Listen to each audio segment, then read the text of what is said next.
সিসে সাজগোজ হয়ে গেছে? এই তো এই আমরা রেডি হয়ে এসেছি, একবারে তুলে নিয়ে চলে যাবো।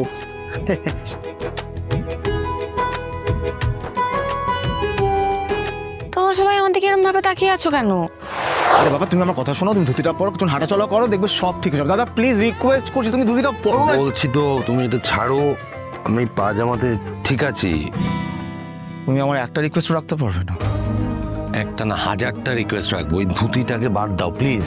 উফ, দাদা আচ্ছা শোনো না, তুমি তো রাজা, তোমাকে ধুতিটা পরলে একদম রাজার মতো লাগবে, কিং আর্চো।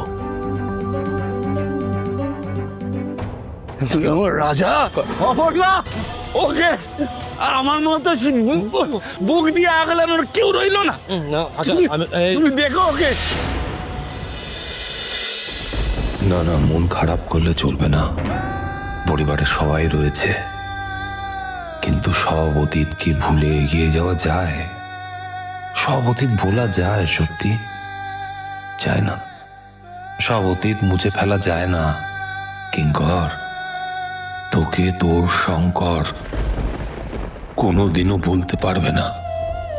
ভালো থাকিস। দেখি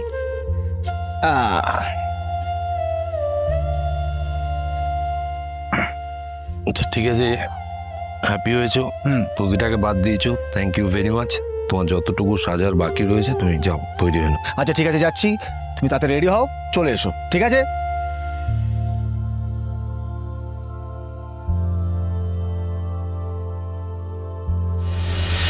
কে কে ওখানে? বেরিয়েছো? স্যার আমি আসলে কি তুমি কি ওখানে দাঁড়িয়েছো কেন? কি এ তো হেয়ার কালার, কি হবে? হ্যাঁ আমার এক দুটো ইয়ার কি করছো আমার সঙ্গে? না না হ্যাঁ না না স্যার, ওরে বাবা রে।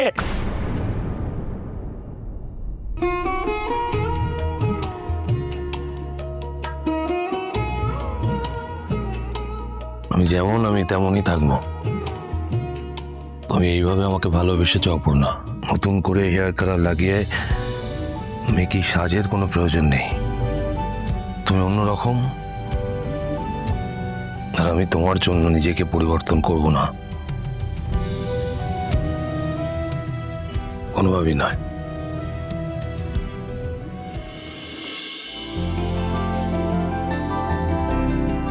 বাহ, কি মিষ্টি দেখাচ্ছে। হ্যাঁ, আরেকজনের কি অবস্থা হবে? আমি নিজে সাজে আমি নিজেই তো অবাক হয়ে যাচ্ছি।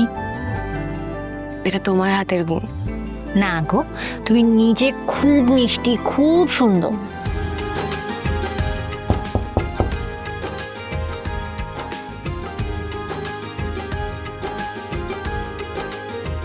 সিসে সাজগোজ হয়ে গেছে? এই তো এই আমরা রেডি হয়ে এসেছি, একবারে তুলে নিয়ে চলে যাবো।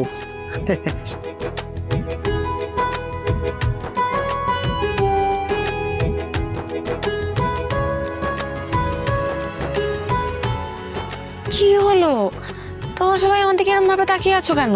মানে সাজানোর পরে এত সুন্দর লাগছে যে কি বলবো। হ্যাঁ আসলে ওকে তো আমি আগেও দেখেছি, কিন্তু আজকে একটু বেশি সুন্দর লাগছে।